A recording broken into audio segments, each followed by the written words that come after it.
Namo Amitābha Buddha. With respect and a warm heart, I greet you, dear friend.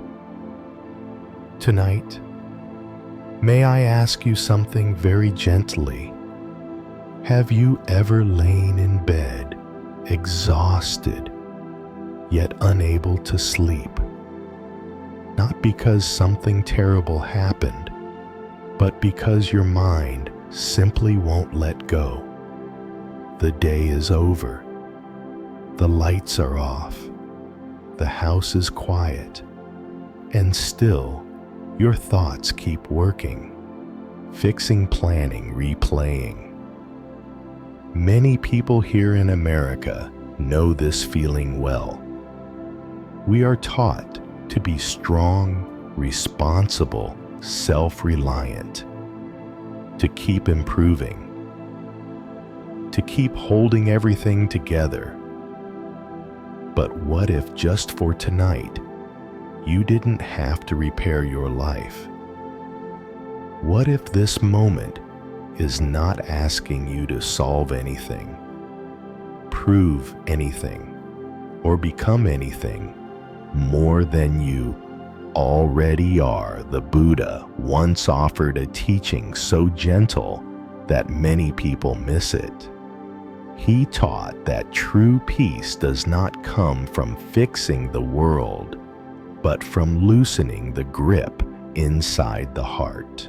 In this sharing, I will walk with you through a simple, compassionate way to rest a way that does not require effort, belief, or perfection. Only your presence. So, if you are tired of carrying everything alone, stay here with me. Let this night hold you and allow the path of peace to reveal itself quietly, step by step. So let us remain here together gently as the night continues to hold you. Because when you finally stop trying to repair everything, a quiet truth often rises to the surface, not loudly, not dramatically, but like a soft ache you have carried for a long time without naming it. It usually appears in moments like this. The house has settled. The television is off. The street outside has grown quiet except for the occasional car passing by, its headlights briefly sweeping across the wall. You lie down hoping the body will follow the clock. Yet the mind does not. Thoughts drift in uninvited. A conversation from earlier in the day replays itself. A bill waiting to be paid. A message you haven't answered. A concern about your health, or your parents, or your children. Your eyes are closed, but inside, everything feels wide awake. Nothing is urgently wrong in this moment, and still there is a faint pressure in the chest, a restlessness in the belly, a sense that you are on watch even though the day is over. Many people living in America know this feeling intimately. By daylight, they carry themselves well. They show up to work. They care for family. They solve problems and make plans. They are used to being strong. But strength, when carried for too long without rest, turns heavy. At night, when no one else needs anything from you, the weight finally makes itself known. You may find yourself staring into the dark, wondering quietly, "I've done what I can. So why can't I relax?" This question does not come from weakness. It comes from honesty. We are often taught, directly or indirectly, that peace should arrive once life is sufficiently organized, once things are stable enough, once you have proven yourself responsible enough. But many people discover, often with confusion, that even when life looks reasonably okay from the outside, the inside does not match. The heart remains alert, the mind remains tense, and so's another habit begins. You try harder, you read more advice, you plan more carefully, you tell yourself to be grateful, to stop complaining, to push through. You may even feel guilty for not feeling calm, thinking others have it worse. So the unease gets buried under effort, yet it doesn't disappear. The Buddha looked directly at this human experience with clear eyes and deep compassion. He did not describe suffering only as obvious pain or tragedy. He pointed to something much subtler, the constant low-level tension of a mind that does not know how to stop holding. He taught that much of our distress comes not from life itself, but from the way the mind relates to life. We cling to outcomes. We cling to roles. We cling to the idea that if we stay vigilant enough, we can prevent loss. This clinging often feels like responsibility, but inside the body, it feels like strain. You might notice it as tight shoulders that never fully relax, as shallow breathing that persists even at rest, as a background worry that hums quietly like an appliance that never shuts off. The Buddha did not say this habit makes us bad. He said it makes us tired. There is a teaching in Buddhism that speaks very gently to this moment. It says that when the mind constantly tries to secure the future or correct the past, it cannot rest in the present. And without rest in the present, peace has nowhere to land. In everyday language, we might say, the mind is always on duty. Even in bed, it keeps scanning. What might go wrong tomorrow? Did I do enough today? What if something happens while I'm not prepared? This habit often develops early in life. Many people learned consciously or not that staying alert was a form of safety, that relaxing too much meant risk. So the body learned to stay ready. The Buddha recognized this pattern and offered something radical for its time, and still radical today. He suggested that peace does not come from controlling life perfectly, but from understanding the nature of the mind that tries to control. When this understanding begins, the heart softens. You may notice it first in very small ways. A breath that goes a little deeper than before. a moment when the jaw unclenches without being told to, a sense that you do not need to solve everything right now. These moments are not accidents. They are signs that the grip is easing.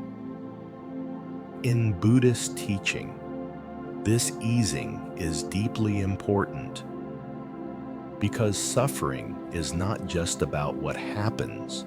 It is about how tightly we hold what happens. When something unpleasant occurs, the initial discomfort is natural. But then the mind adds layers: resistance, fear, self-blame, endless commentary. These layers are exhausting. At night, when the distractions of the day fall away, those layers become more visible. This is why bedtime can feel harder than daytime. The Buddha did not recommend suppressing these feelings. He did not recommend fighting the mind into silence. He recommended something far kinder: learning to see what is happening without judgment. Seeing that restlessness is a condition, not an identity. Seeing that worry is a habit, not a command. When you see this clearly, something shifts. You stop taking every thought personally. You stop believing every story the mind tells you after dark. This does not mean thoughts disappear. It means they lose some of their authority. Imagine sitting by a lake at dusk. The water is mostly still, but every so often a ripple passes through. A breeze, a fish beneath the surface. The lake does not panic about the ripples. It does not try to flatten itself.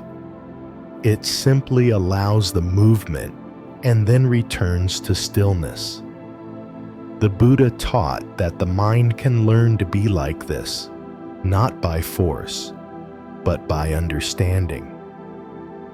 If tonight you recognize yourself in this description, the effort, the vigilance, the quiet exhaustion, please hear this clearly. You are not failing at rest. You are not broken. You have simply been holding too much for too long. And the fact that you feel this now means something important. The heart is ready to learn a gentler way. The Buddha taught that this gentler way does not begin with big changes. It begins with a simple shift of attention, a willingness to stop tightening, a willingness to notice what is already here. From that place, the mind can begin to settle, not because life is perfect, but because the heart no longer insists that it must be. And when the heart learns this, even slowly, even imperfectly, peace starts to feel possible again. Not as an achievement, but as a home you can return to one quiet moment at a time. And as the heart begins to recognize that it has been holding too much, a deeper understanding quietly opens. Not as a theory, not as an idea to memorize, but as a felt realization, the kind that settles into the body before it reaches the mind. The Buddha once pointed to this truth in a very simple way. He did not say that suffering comes only from painful events. He did not deny that illness hurts, that loss breaks the heart, that uncertainty shakes us. He invited us to look closer, to notice what happens after something occurs. Picture a moment that may feel familiar.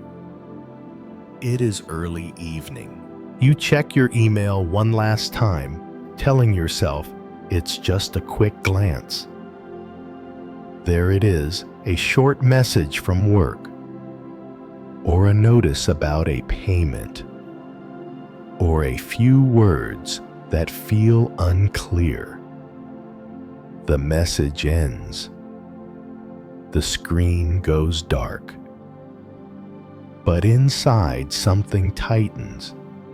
Your shoulders lift without asking permission. The breath shortens. The mind starts running, replaying possibilities like scenes in a movie that will not stop. The event itself is already over. Nothing new is happening. And yet, the body feels as if it must stay on alert. The Buddha observed that this second layer, the inner tightening, the resistance, the mental replay, is where much of our suffering lives. He called this dukkha, not just pain, but the strain of holding life in a way it cannot be held. Often we believe that if we could just change what happened, peace would return. If the email were different, if the doctor's words were clearer, if the relationship were more predictable. But even pleasant moments can carry this same strain. A family gathering goes well, laughter fills the room, and beneath it all, a quiet sadness arises because you know it will end. You want the moment to stay. The Buddha noticed this too. He saw that joy turns anxious when we cling to it, that comfort becomes fragile when we demand it last. This clinging is very human. In Buddhist teaching, it is called tanha, often translated as craving or thirst. But it is not only craving for pleasure, it is craving for certainty, craving for control, craving for things to be different from how they are.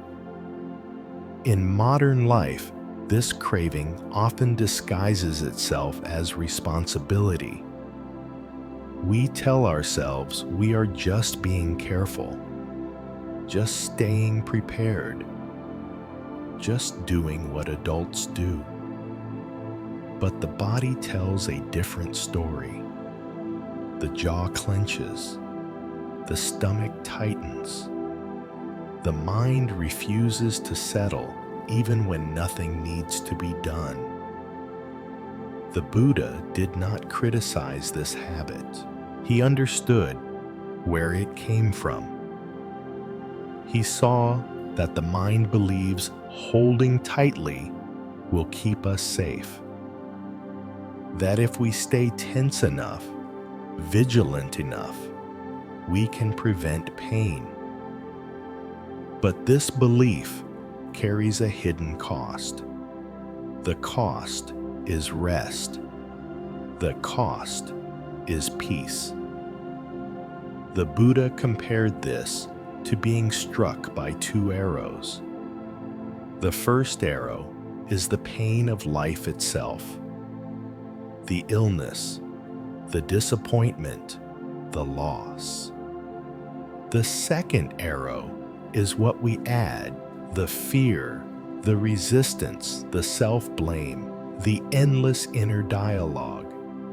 The first arrow is unavoidable.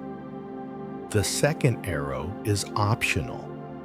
This teaching is not meant to blame us.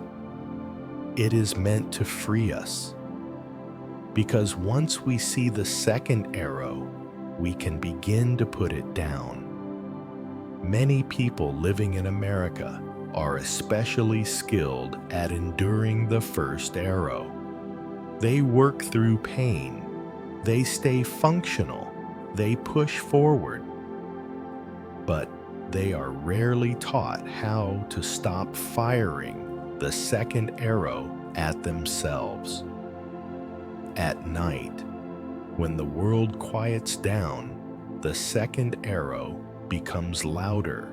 Thoughts like, I should be further along. I can't afford to mess this up. What if I fail the people who depend on me? These thoughts feel personal, urgent, true. But the Buddha gently pointed out that thoughts are events, not orders. They arise due to causes and conditions. Stress habit, fatigue, fear. They are not commands you must obey. When you begin to see this even a little, the grip loosens. You might notice it in the body first. A longer exhale. A softening behind the eyes. A sense that you do not need to solve everything right now. This softening is not weakness. It is wisdom beginning to show itself. The Buddha taught that when the mind stops insisting that life be different, it becomes spacious enough to hold life as it is. This does not mean liking everything. It does not mean approving of pain. It means allowing experience to move without being strangled by resistance. There is a small temple in a quiet neighborhood not far from where I live. On certain evenings, the bell is rung once slowly. The sound rises, fills the space, and then fades. No one rushes to keep it ringing. No one mourns its ending. The bell is allowed to complete its nature. The Buddha taught that our experiences are like this bell. They arise.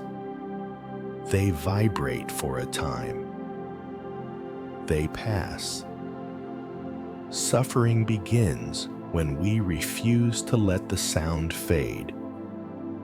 When we demand that it stay, or insist that it should never have rung at all. This refusal happens very quickly, often beneath awareness. But awareness is exactly what changes it.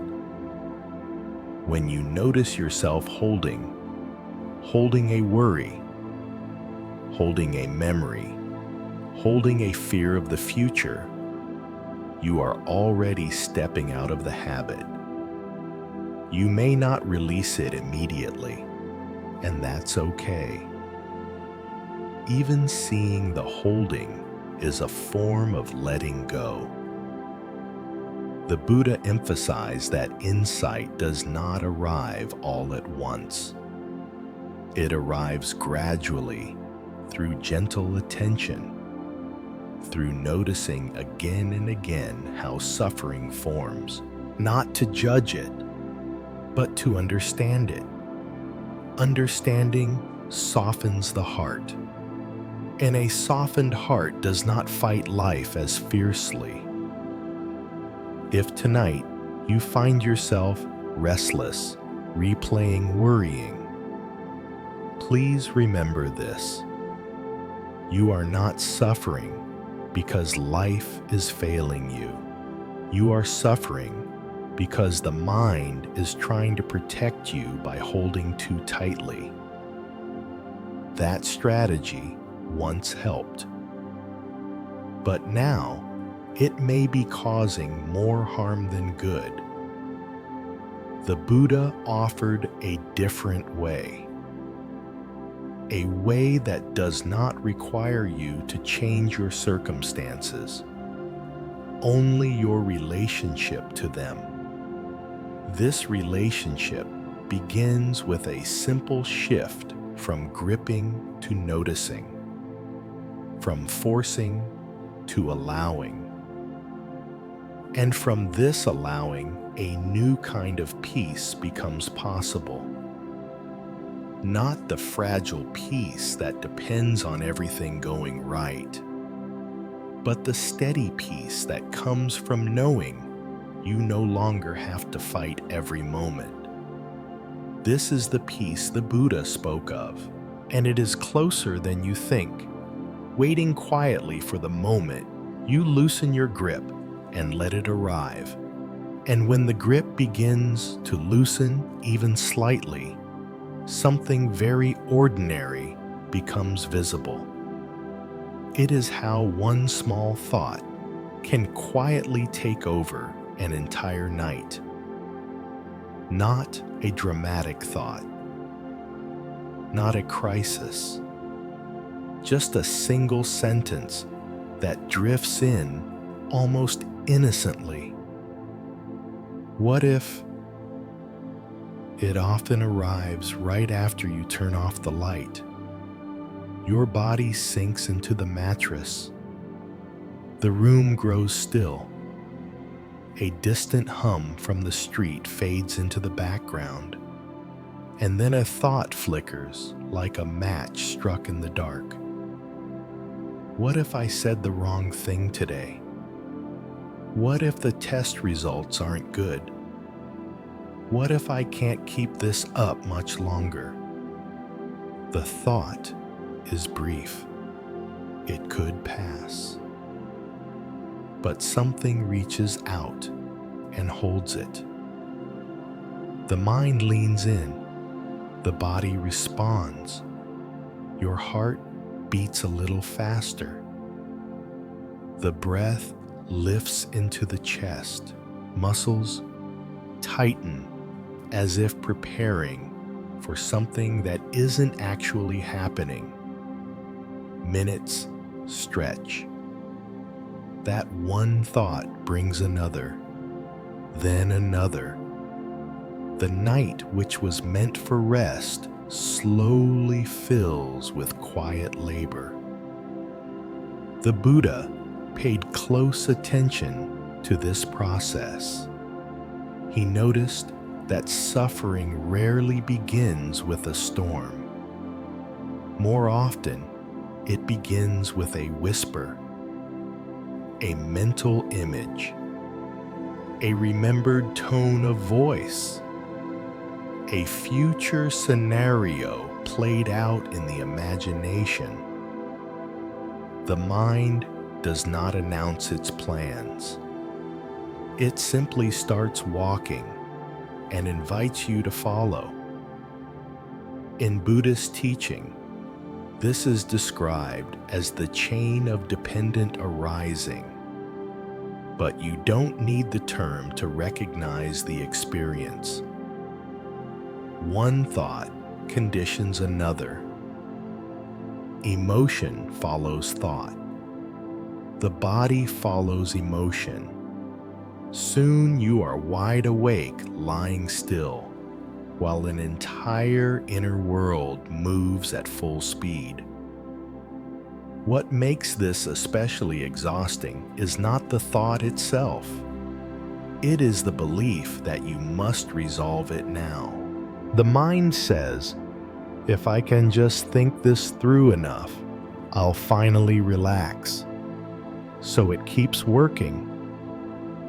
But the Buddha gently pointed out something crucial. A mind that is trying to fix the future cannot rest in the present. And a mind that cannot rest cannot see clearly. So the thinking goes in circles. In American culture, thinking is often praised. We are taught that careful thought prevents mistakes, that worrying means you care.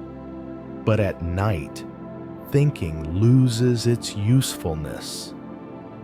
There is nothing you can actually do at 2:00 a.m. No email to send. No conversation to clarify. No decision that truly needs to be made. Still, the mind insists. This insistence feels urgent, but it is built on habit. The Buddha described habit as a groove in the mind worn deeper by repetition. When a thought arises and we follow it, the groove deepens. The next time, the mind slips into it more easily. Over years, this becomes automatic. That is why one small thought can open the door to a long night. The Buddha did not suggest fighting the thought. Fighting only adds another layer. Instead, he taught noticing. Noticing the moment the thought appears. Noticing how the body reacts. Noticing the urge to continue. This noticing changes the relationship. Imagine sitting by a campfire. A single spark jumps out and lands nearby. If you panic and stomp wildly, you may scatter embers everywhere. If you ignore it completely, it could catch. But if you calmly see it for what it is, a spark, you can gently tend to it. The Buddha taught that thoughts are like these sparks. They have energy, but they do not have authority unless we give it to them. At night, when the world is quiet, this teaching becomes especially powerful. You may notice a thought appear and feel the familiar pull to follow. Instead of following, you simply acknowledge there is a thought. Not my problem. Not my failure. Just a thought. You might notice the body responding, a tightening, a shallow breath. You acknowledge that too. There is tension. This simple recognition interrupts the chain. It creates a pause. In that pause, something new becomes possible. The Buddha emphasized that awareness itself is relieving, not because it solves the problem, but because it removes the illusion that the problem must be solved right now. Many people who practice this notice a subtle shift. The thought does not vanish immediately, but it loses its sharpness, like a radio turned slightly down. The body begins to respond to this change. The shoulders drop a fraction. The breath lengthens on its own. This is not forced relaxation. It is the natural response to not being chased. There is a story told in Buddhist circles about a man who was afraid of shadows at night.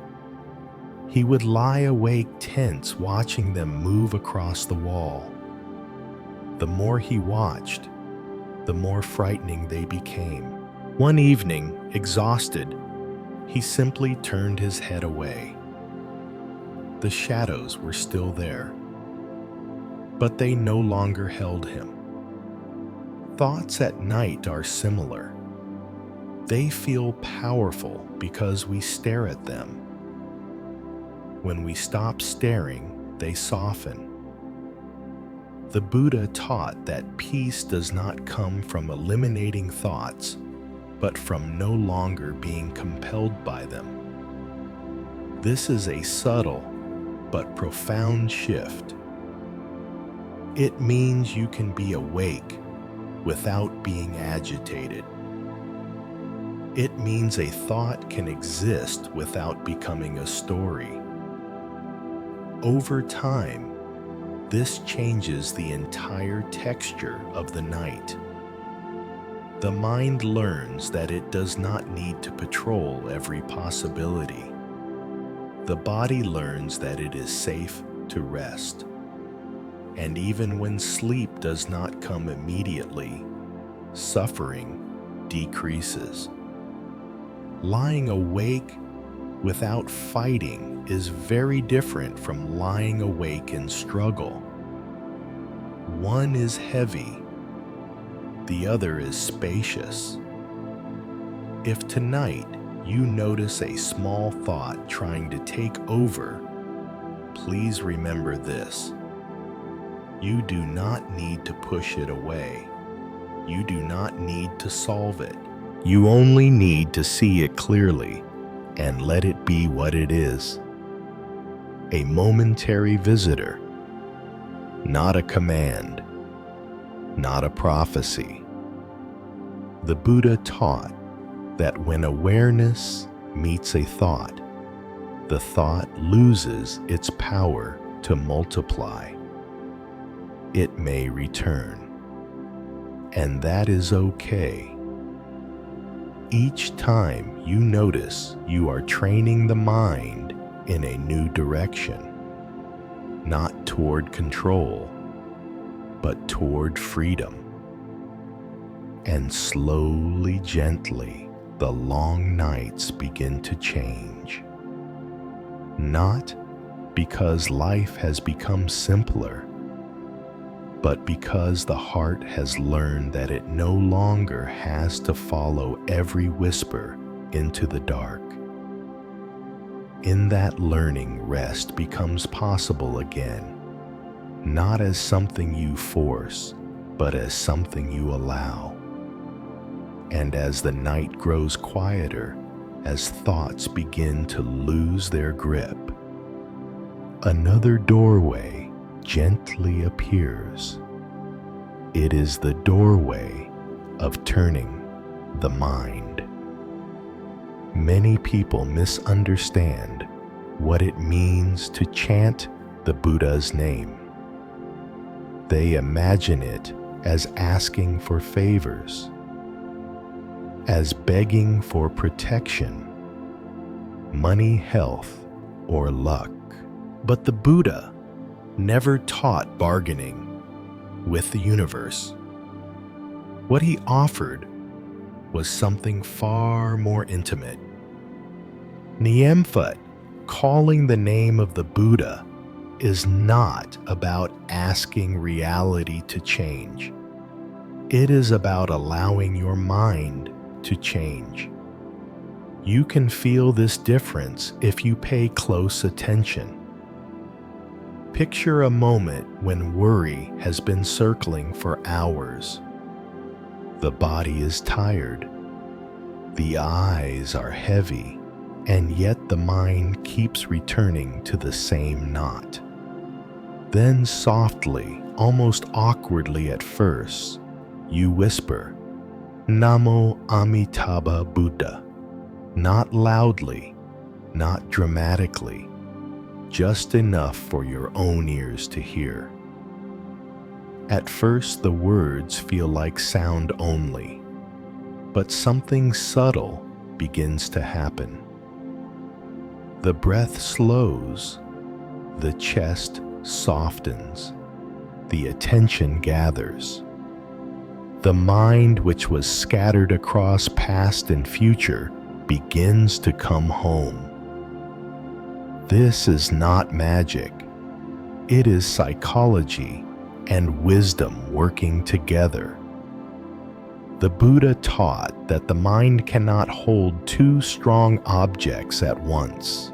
When it is fully occupied with worry, it feeds worry.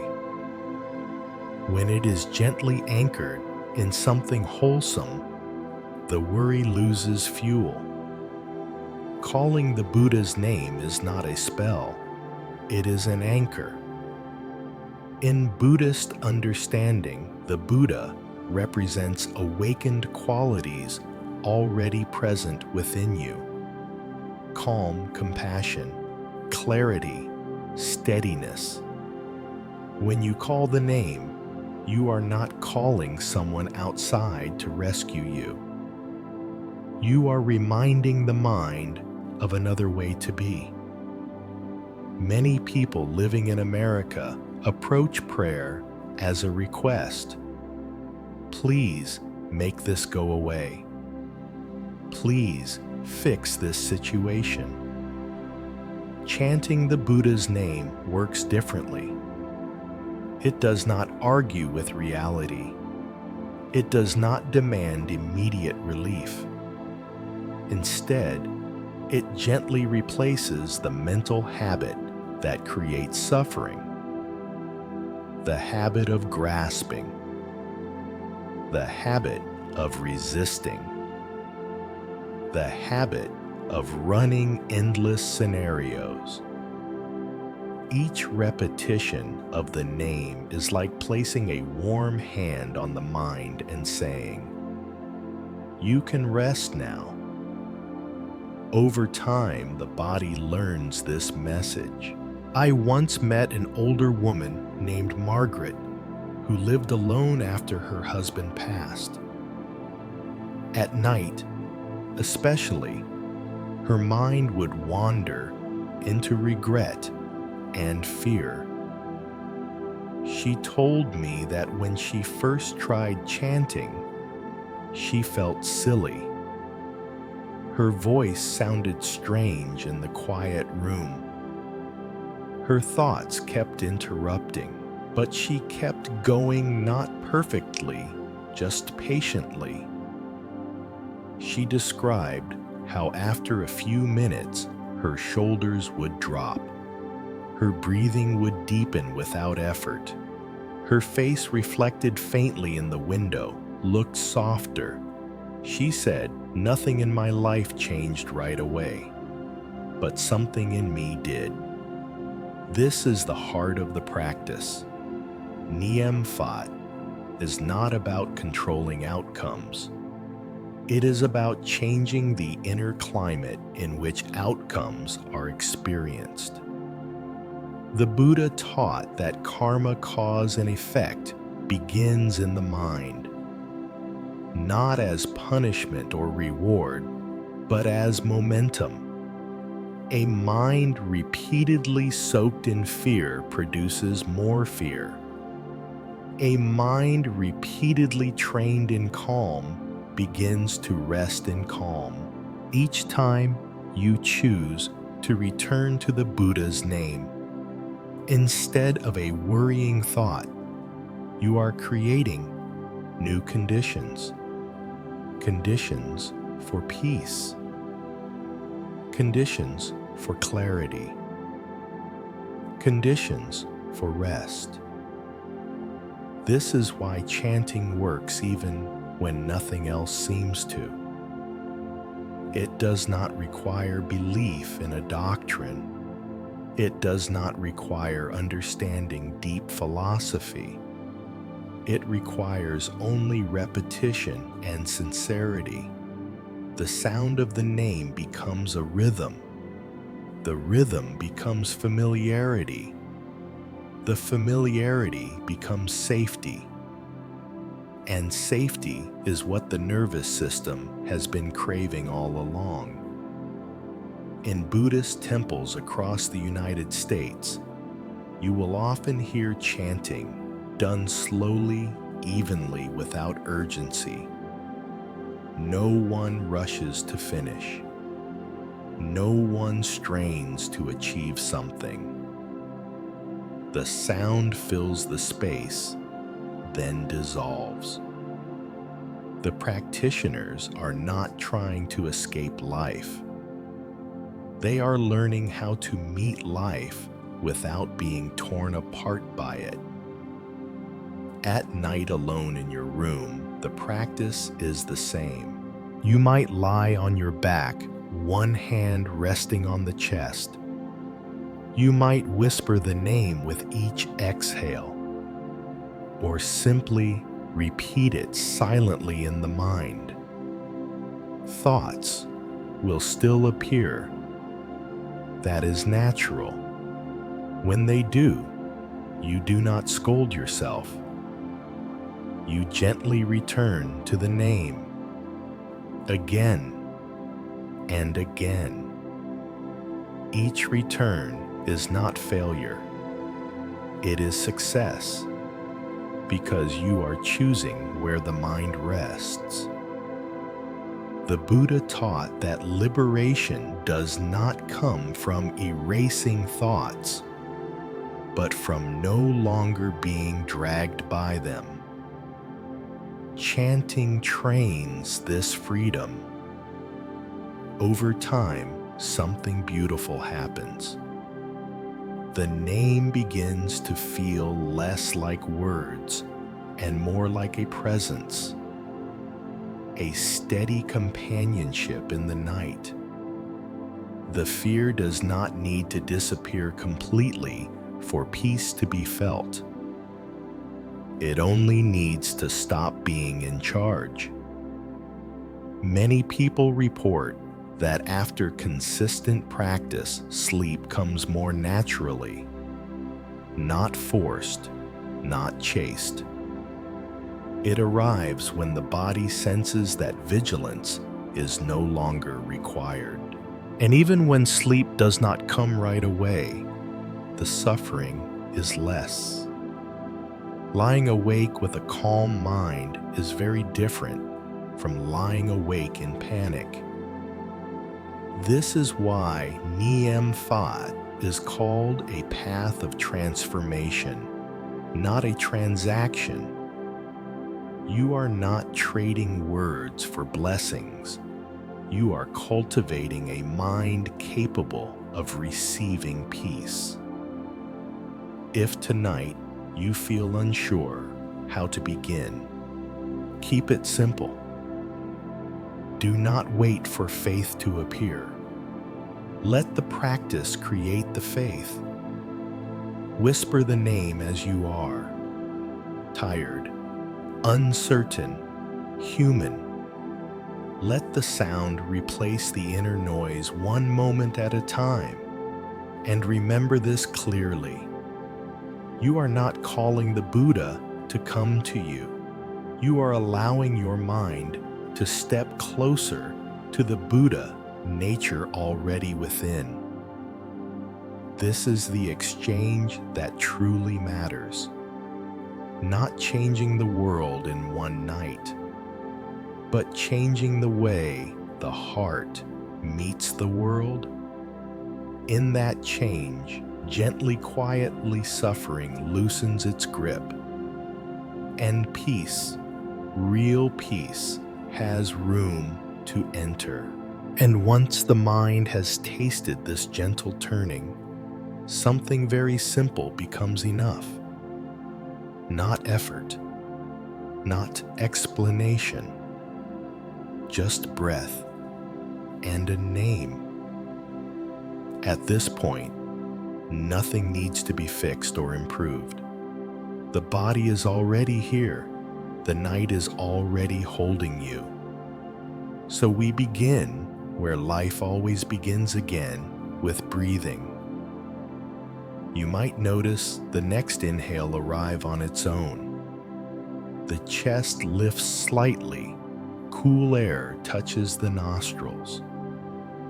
Then the exhale follows warm and unhurried, as if the body knows something the mind has forgotten.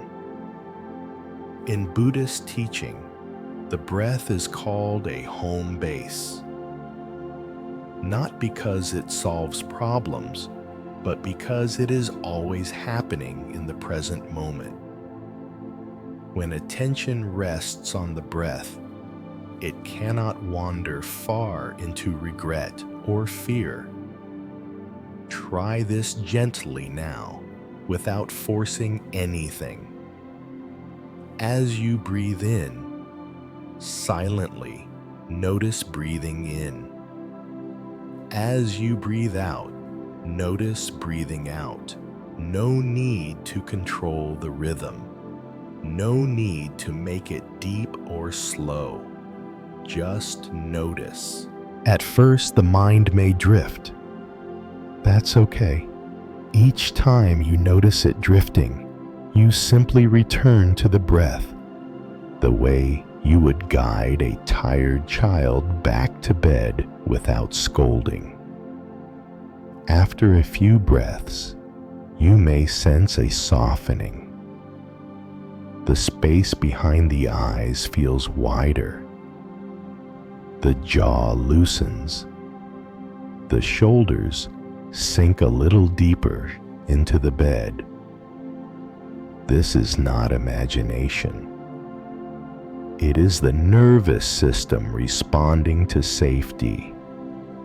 Now, gently, we add one more element, not to complicate the practice, but to deepen it. On the exhale, very softly, you may call the name Namo Amitābha Buddha. You can whisper it or say it silently in the mind. The sound is less important than the intention. The intention is this: to rest awareness on something steady and kind. Breath in, breath out, name. Breath in, breath out, name. You may notice that the name rides on the breath like a leaf floating on water. The breath gives it movement. The name gives it direction. Together they gather the mind. In Buddhist understanding, this gathering is called samadhi, a gentle unification of attention. Not tight focus, not strain, just coming together. As this happens, thoughts still arise. Memories, plans, random images. But they feel farther away now, as if you are listening to them from another room. You do not need to push them out. You do not need to argue with them. Each time you notice one, you return to the breath and the name. This returning is the practice. Nothing else. There is a teaching where the Buddha compares the mind to a bowl of water. When the water is shaken, it becomes cloudy. You cannot see clearly. When the bowl is set down and left alone, the sediment settles by itself. Clarity is not forced. It emerges when agitation stops. Breathing and chanting work the same way. They do not chase thoughts away. They allow them to settle. Many people expect peace to feel dramatic, like a wave of light or a sudden joy. Often, it is much quieter than that. You may simply notice that the body feels heavier in a pleasant way. The hands feel warm. The forehead smooths. A small sigh escapes without planning. These are signs that the heart is resting. In some Buddhist temples, there is a practice of walking meditation at night. The practitioners move slowly, feeling each step, breathing with each movement. The goal is not to arrive anywhere. The goal is to arrive here. Breathing and chanting in bed are no different. You are not trying to reach sleep. You are arriving in the present. Sleep often comes as a side effect. But even if it doesn't come right away, you are already resting more deeply than before. This is important to understand. The Buddha taught that rest is not the same as unconsciousness. True rest is the absence of struggle. You can be awake and rested. You can be breathing and at ease. This changes the meaning of the night. Instead of an enemy to get through the night, becomes a teacher. It teaches you how little effort peace actually requires. I once spoke with a man named David, a former firefighter who struggled with insomnia for years. He told me that when he stopped trying to knock himself out with distractions and instead practiced breathing with a simple phrase, his nights changed. He said, even when I didn't sleep much, I stopped dreading bedtime. That alone changed everything. This is the quiet power of the practice. It removes fear from the night. And when fear is gone, the body knows what to do. As you continue breathing and calling the name, you may feel moments of drifting, like floating between wakefulness and sleep. Do not hold on to them. Do not analyze them. Let them come and go. If sleep arrives, let it arrive. If it doesn't, let the practice continue. Either way, you are no longer feeding suffering. In Buddhist teaching, this is already a form of liberation. Not complete enlightenment, but a genuine release in this moment. And moment by moment, these releases accumulate. They change the tone of your days, the way you respond to stress, the way you speak to yourself, all from something this simple. Breathing in, breathing out, calling the name of peace. You do not need to be Buddhist to do this. You do not need to believe anything new. You only need to give the mind a place to rest.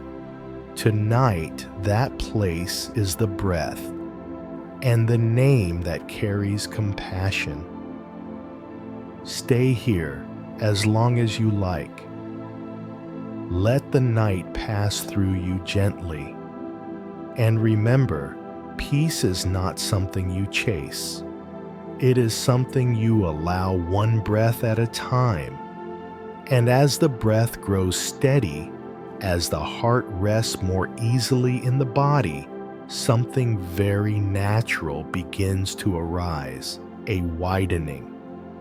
The mind, no longer crowded by worry, starts to remember others. Not in a heavy way, not with obligation, but with warmth. In Buddhist practice, this moment is precious. Because when peace appears even a little, it is never meant to be held only for oneself. Peace wants to move. So now gently, we let it flow outward. You may notice an image forming on its own. Perhaps the face of someone you love, a parent, a child, a partner, a sibling. Their face appears softly like a photograph illuminated by candlelight. You may see their eyes, the familiar lines of their expression. a small detail you haven't thought about in a long time. You don't need to force this image. If no one comes to mind at first, that's okay. Simply begin with the feeling of care. In Buddhist teaching, this is called metta-loving kindness. Not sentimentality, not clinging. Just the sincere wish that beings be safe and at ease. As you breathe in, feel the steadiness in your own chest. As you breathe out, imagine that steadiness gently reaching them. You might silently say, "May you be safe. May you be at peace. May you rest tonight." The words are simple. They do not need to be perfect. What matters is the direction of the heart. In many families across America, especially those who carry Buddhist roots from other lands, there is a quiet ache that often surfaces at night. An ache of distance. Parents who live far away. Ancestors whose names are not spoken often enough. Loved ones who passed before you had the words to say everything you felt. This ache does not mean you are doing something wrong. It means the heart remembers where it came from. In Buddhism, we are taught that we are not isolated beings. We are continuations. Our bodies carry the effort, the fear, the hope, and the love of those who came before us. When you sit quietly like this, breathing, calling the Buddha's name, you are not alone in the room. You are sitting with generations. You may notice a tenderness arise when you think of your parents. Perhaps you see your mother's hands worn from years of work. Perhaps your father's posture shaped by responsibility he rarely spoke about. You might feel gratitude mixed with regret. This is very human. The Buddha did not ask us to erase these feelings. He taught us to hold them with wisdom. So now, gently, you can include them in your breathing. Breathing in, you acknowledge the life that came to you through them. Breathing out, you send back peace. You might say quietly, "Thank you, I am okay. You can rest." In Buddhist understanding, this is not imagination, it is intention. And intention shapes the heart. Some people wonder whether ancestors can receive this peace. The Buddha did not encourage blind belief, but he did teach that wholesome intentions have real effects on the one who generates them and on the field of relationships they touch. When the heart softens toward parents and ancestors, something releases inside. Resentment loosens, guilt lightens, the past becomes less heavy. This is a form of healing. I once spoke with a woman named Linda who had grown up in a difficult household. Her relationship with her parents was complicated. When she first tried this practice, she resisted sending them peace. It felt undeserved. But she began very slowly, not sending peace to them, but sending peace through herself. Over time, she noticed that her body felt less tense when she thought of them. Her jaw no longer tightened automatically. She said, "I didn't change the past, but I changed how much of it I carried every day."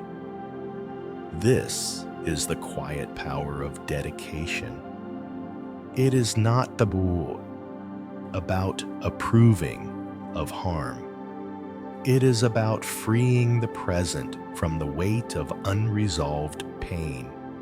Now, if it feels right, you can widen the circle further. Think of your family as it is now, those you worry about, those who are struggling, those you wish you could protect from hardship.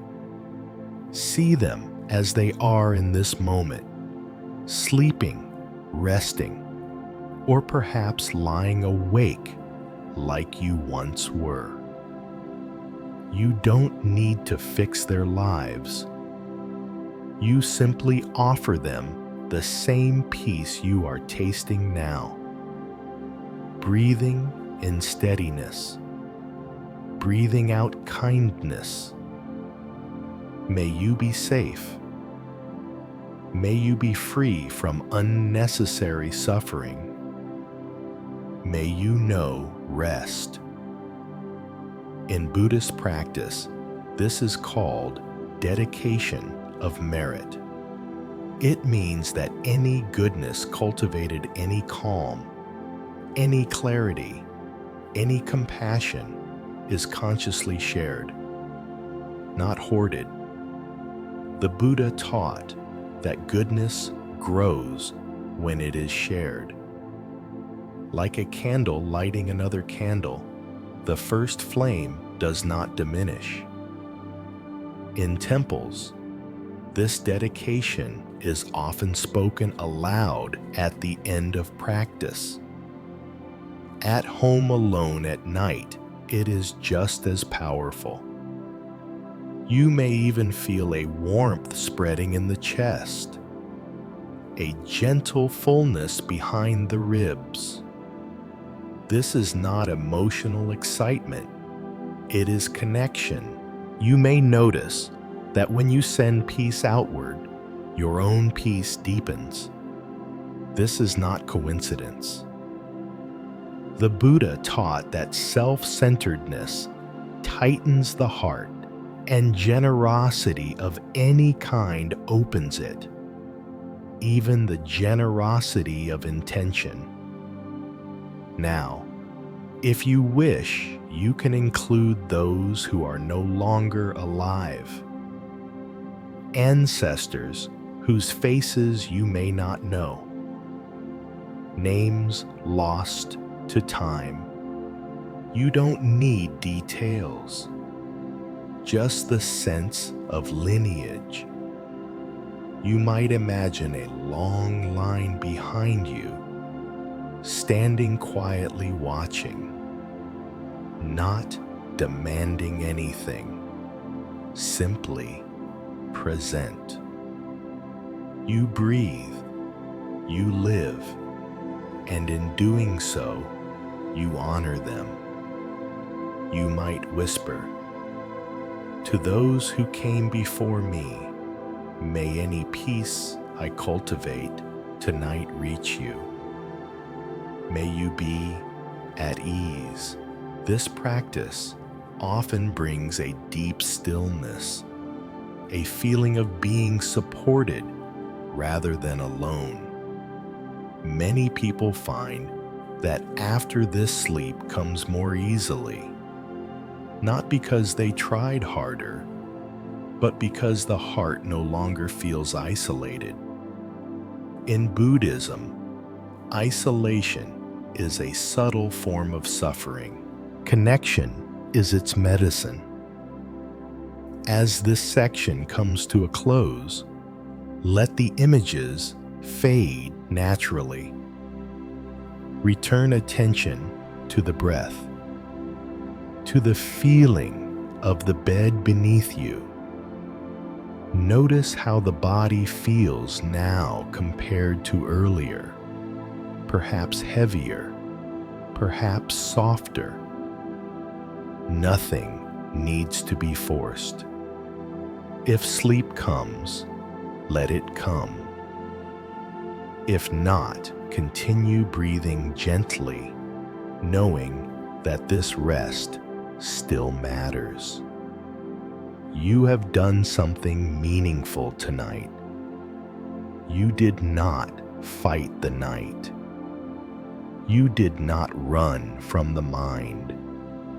You breathed, you softened, you shared peace, and that in the Buddha's path is already a beautiful offering. And as the heart settles into this wider sense of connection, another understanding begins to reveal itself quietly without effort.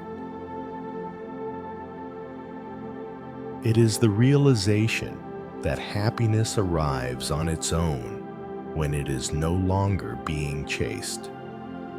Many people grow up believing that happiness is something to aim at, a destination, a finish line. You work hard so you can be happy later. You endure stress so you can finally relax someday. You tell yourself, once this problem is solved, then I'll be at peace. But notice how that peace keeps moving farther away. Even tonight, before you began, to soften, part of the mind may have been searching. Am I calm yet? Is this working? Why don't I feel happier? The Buddha looked deeply into this habit and saw something most of us miss. He saw that happiness cannot survive being hunted. The moment we demand happiness, we turn it into pressure, and pressure is the opposite of peace. In Buddhist teaching, happiness is not rejected. It is simply understood correctly. Happiness is described as a natural fragrance that arises when the heart is no longer clenched. You may have already noticed hints of this tonight. Perhaps a small smile touched your lips without you deciding to smile. Perhaps the face felt softer, the eyes less strained. Perhaps there was a moment when everything felt okay, without any clear reason. That moment did not come because you achieved something. It came because something loosened. The Buddha taught that when craving quiets, contentment appears. Not excitement, not thrill, but a steady ease. In American culture, happiness is often portrayed as intensity. Big feelings, big experiences, big wins. But intensity is tiring. The Buddha pointed to a different kind of happiness, one that does not spike and crash, one that does not depend on circumstances lining up perfectly. He described it as the happiness of non-clinging. This happiness feels more like relief than celebration. Like setting down a heavy bag you didn't realize you were still carrying. When you stop trying to be happy, the body often responds first. The breath deepens naturally. The forehead smooths. The stomach softens. These are not signs of excitement. They are signs of safety. And safety is the soil in which genuine happiness grows. There is a story often shared among Buddhist teachers. A student once asked, "What should I do to be happy?" The teacher replied, "Stop trying to arrange the world so that you can be happy." The student was confused, but over time they understood. Arranging the world is endless work. There is always something more to fix, something more to secure. The Buddha taught that when we orient life around removing suffering through understanding kindness and letting go, happiness follows as a side effect. It is like sleep. You cannot command sleep to come. The more you try, the more awake you become. But when you create the right conditions, dim lights, a quiet room, a relaxed body, sleep arrives on its own. Happiness works the same way. When the mind is no longer fighting reality, when the heart is no longer bracing for impact, a gentle joy appears. This joy does not shout, it hums. You might notice it as gratitude for something very small. The weight of the blanket, the sound of the night, the simple fact of being alive and breathing. The Buddha taught that this kind of joy is more reliable than pleasure. Pleasure depends on stimulation. Joy depends on ease. Pleasure asks for more. Joy is satisfied with enough. Many people discover this truth late in life. They look back and realize that the moments they treasure most were not the moments they were happiest in the usual sense. They were moments of presence, sitting quietly with someone they loved, walking slowly in nature, doing something ordinary with full attention. The Buddha encouraged us not to wait until the end of life to learn this. He offered a path where happiness emerges naturally as suffering decreases. Not all suffering disappears at once, but each time the mind loosens its grip, happiness has room to breathe. You may have noticed tonight that happiness did not require a reason.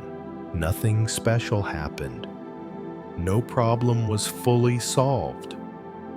And yet something softened. This is an important insight. It shows that happiness is not produced by conditions alone. It is revealed when resistance drops. The Buddha taught that the deepest happiness is freedom from inner conflict. When the mind stops arguing with the moment, when the heart stops insisting that things must be different, peace arises. And peace over time flowers into happiness. This is why the Buddha did not say, "Seek happiness." He said, "Understand suffering," because when suffering is understood, it loses its grip. And when it loses its grip, happiness no longer has to fight for space. It simply appears. This understanding changes how we live. We stop measuring our days by how happy we felt. We start measuring them by how present we were, how kind we were, how much we let go. Ironically, those days tend to feel richer, not perfect, but meaningful. In Buddhist practice, this is sometimes described as walking the path rather than chasing the reward. The reward comes on its own. If tonight you feel a quiet sense of ease, even a small one, please don't try to hold on to it. Holding tight will only make it slip away. Let it come, let it go. Trust that it will return when conditions are right. And trust that the conditions are being cultivated every time you breathe with awareness, every time you soften instead of resist, every time you choose kindness over control.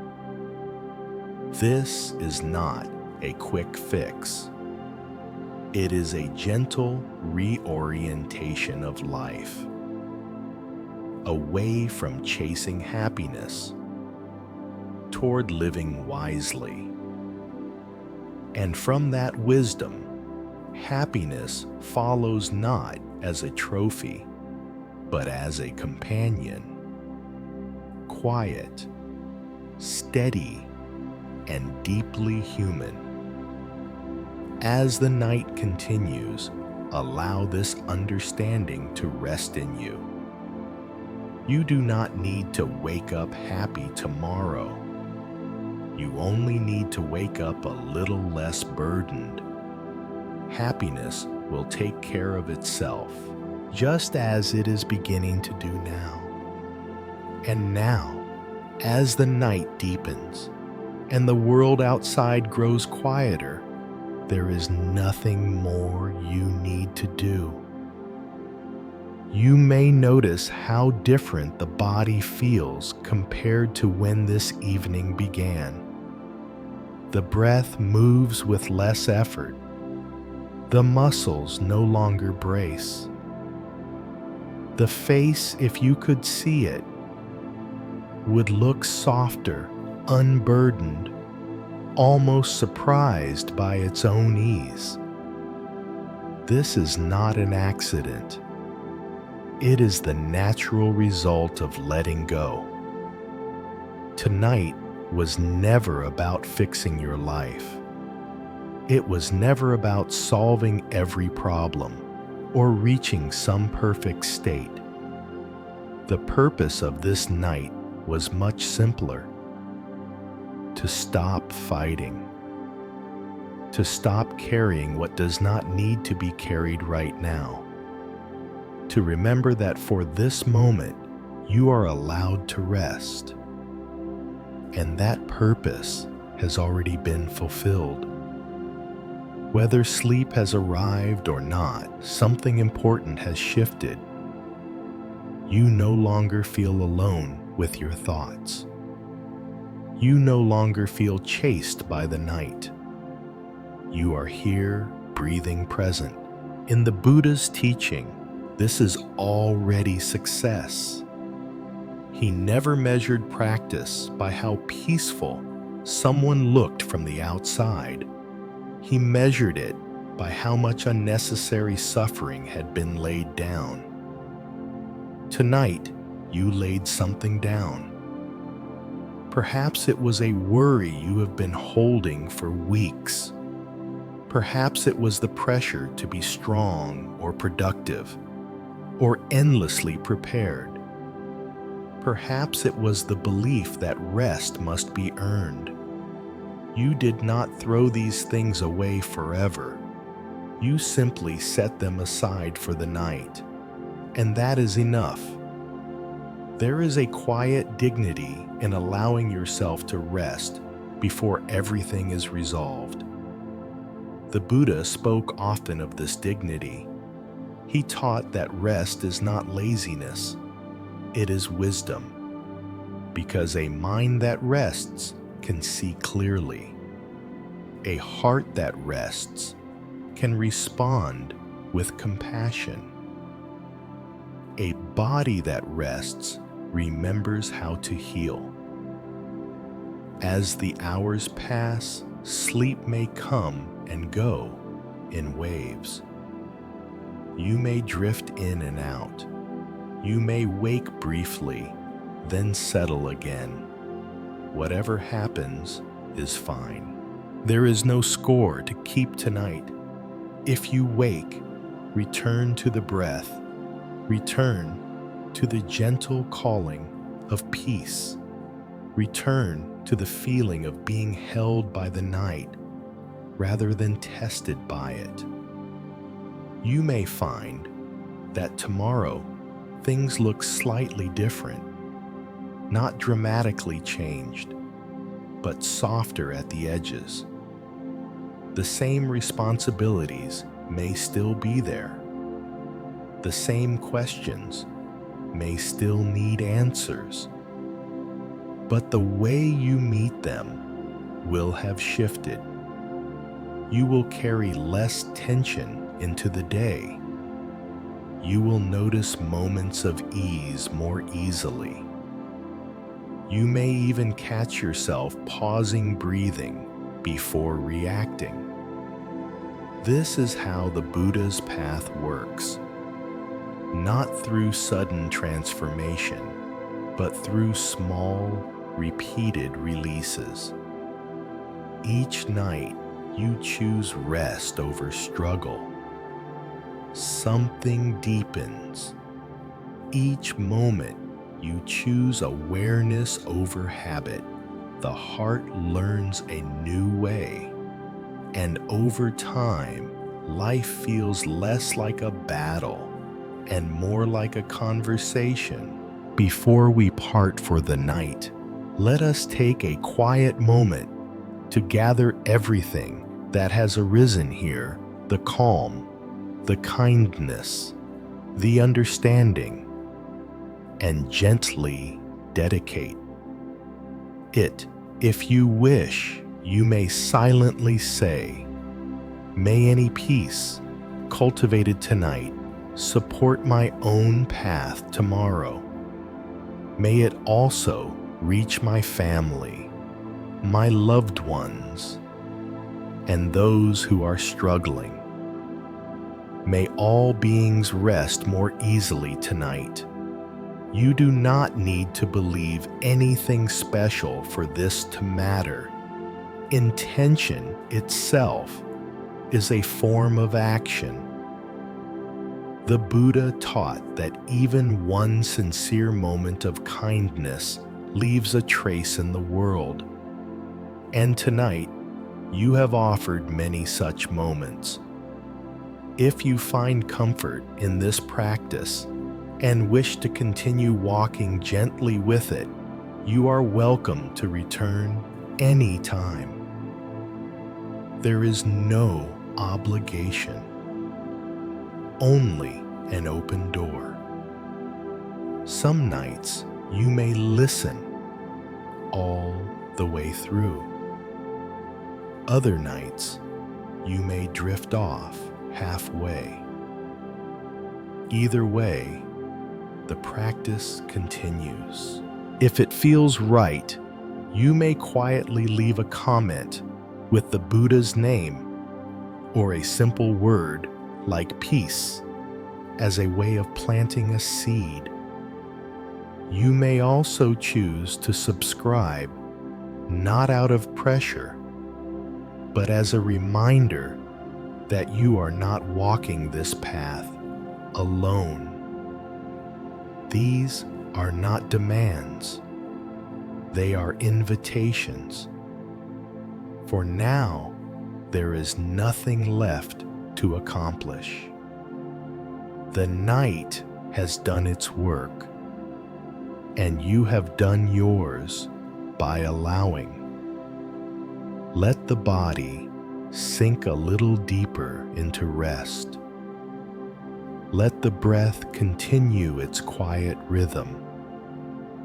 Let the mind loosen its last remaining grip. Whatever tomorrow brings can wait. Tonight, the purpose has been fulfilled. May you sleep gently, May you wake lightly. May peace walk with you one breath at a time. Namo Amitābha Buddha.